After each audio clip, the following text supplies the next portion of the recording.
What we're going to recommend is really thinking about this and making sure the profiles that are set up make sense for your organization.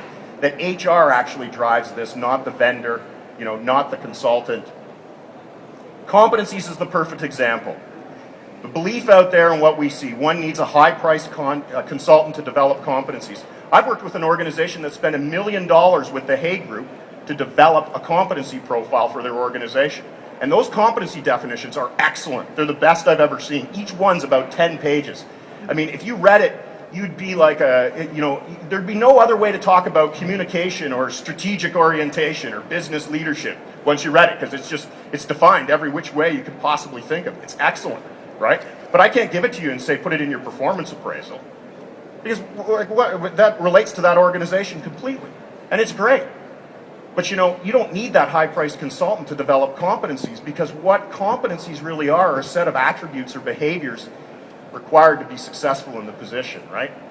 There's a belief out there that the vendor should supply the competency library, and I'm talking about why we can't do that. There's a belief out there that we need huge, long competency lists. I have one customer who has in the range of 70 to 75 competency and competency attributes being rated for each employee. And I told them, I think you're nuts. I think you're completely crazy.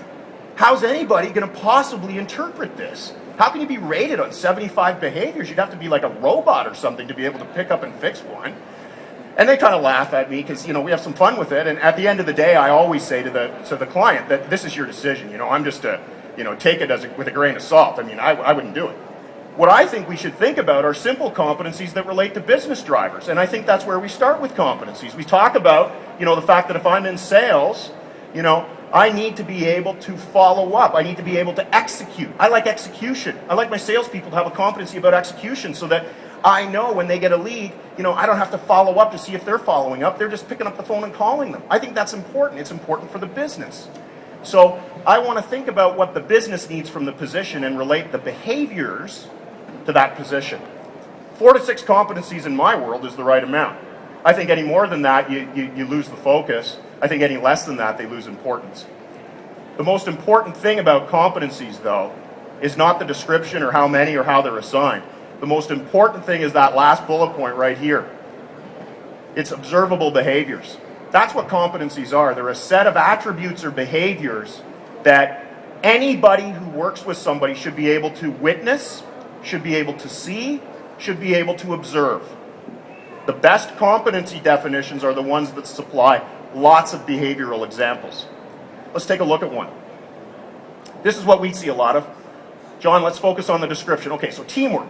Someone who effectively cooperates and works with others in order to achieve a specific objective. Wow, that's flowery. But this is what's important, right? What's important is the person would share experience and expertise with the rest of the team. They're not going to hold back. They're not going to hold it in themselves. What's important is they're respectful of other team members' contributions and knowledge, even if they disagree. They have the intent to learn from others, right? They make sure that all team members are part of a decision process. They understand the appropriate time to communicate ideas. That's what I'm talking about. To me, if I'm working with somebody, I can rate people on this because I can observe this. This is nothing. This is what's important. So when we talk about competencies, we want to talk about observable behaviors. That's truly, really, really what's important here. With goals and objectives, another common area in performance appraisal and another really important one, right?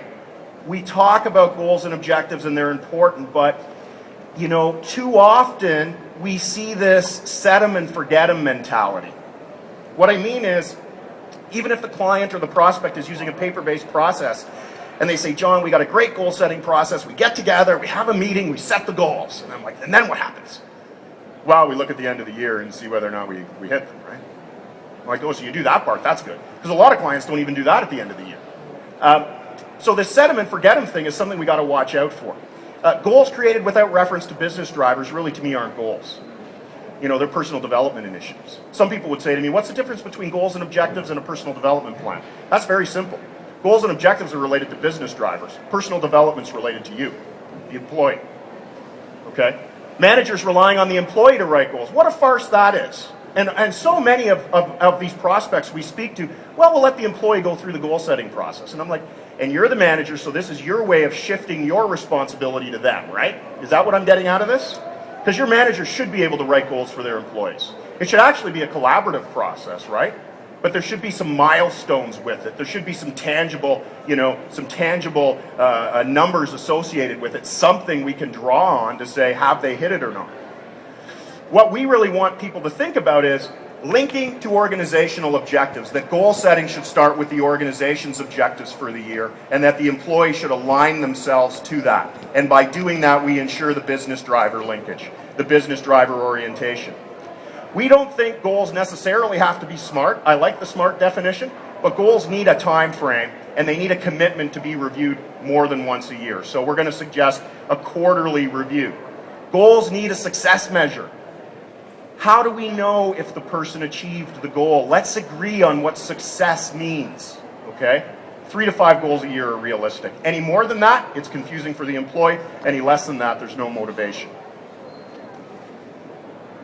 Here's an example. Glenn, you'd like this one, right? The salesperson will conduct 1 new demonstration every week and log it in CRM.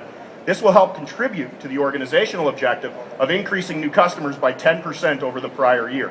So here we have a time frame, which is weekly, a success measure, which is 1 demo a week, and a linkage to an organizational objective, which is increasing new customers by 10% over the prior year. If we've got our content in place, let's talk a little bit about rating scales, another area of confusion. I have spent at one client once 3 days straight, okay? 24 hours talking about one 5-point rating scale. That's true.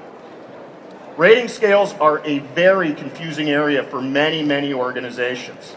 And the reason why is because this is ultimately where we associate the employee with some sort of rating. And as human beings, we don't like to do that all the time, right? So it's a delicate area, And so we see rating scales that really, to me don't make a lot of sense for the content in the appraisal. We see that in a lot of places. We see belief that the rating scale must be the same for each section. So if I have goals and objectives and competencies and learning development and I'm going to rate them, then I'm going to use, meets expectations, exceeds expectations, significantly exceeds expectations on every one of those areas.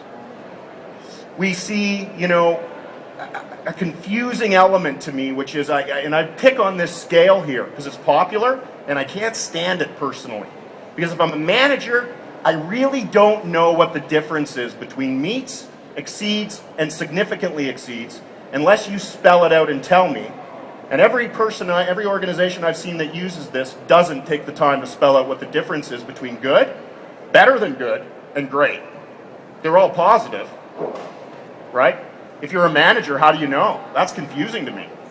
So what we're going to ask you to think about here, one of the things we're going to recommend is that we put rating scales in place that make sense for the people that are reviewing them. Ratings that make immediate sense to the managers. And I'm going to show you some examples in a second.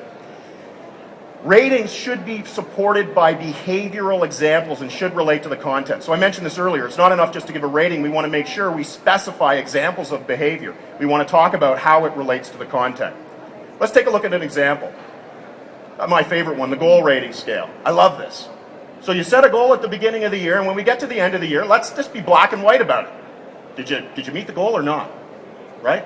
I don't need to be a magician to interpret this rating scale. You achieved it. It's still active. You've hit some of the milestones, but they're not done yet. It's not met. You just didn't get there. It's kind of black and white. So you either didn't get there, you got halfway there, or you got it done. Very simple. And for some reason, this always happens. Goals get deferred or changed. That's all we need for a goal rating scale. It relates perfectly to the content. It drives right into the goal setting process at the beginning.